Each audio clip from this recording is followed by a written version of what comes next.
नमस्कार, मी comrade PG. Gawande. आपण पाहता न्यूज घराणेशाही दिग्रस.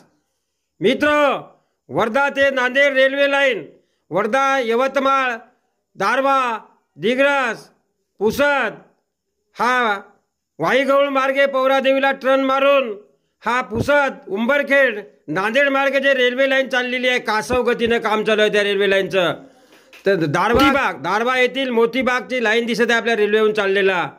मोतीबाग समोर, दारव्यासमोर तो हर्सुल गांधीनगर, समोर इकडे आपले वाईगवळ, त्याच्या सावळी इसापूर आणि असं पुसद मार्गे रोड चाललेला आहे. उंबरखेड नांदेड रेल्वे लाईन चाललेली आहे. ते आपल्याला ठिकठिकाणी कामं दिसत आहे कासवाच्या गतीने. आता यवतमाळ वाशिम लोकसभेचे खासदार संजय भाऊ देशमुख आलेले आहे.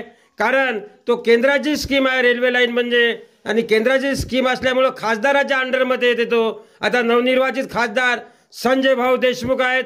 त्यांनी आता त्या कासव गतीनं काम चालू आहे रेल्वे लाईनचं, तर त्याला सशाची गती देण्यात यावे असे संजय भाऊ देशमुखकडून आपल्या भागातील जनतेची अपेक्षा आहे. आणि त्या रेल्वे लाईनला कासव गतीनं रेल्वे लाईनचं काम चालू आहे, तिला सशाची गती द्यावे, स्पीडनं काम करावे अशी जनतेची अपेक्षा आहे. धन्यवाद. सोबत आहे कॅमेरामॅन मोहम्मद इक्बाल भाई, घराणेशाही न्यूज दिग्रस, यवतमाळ.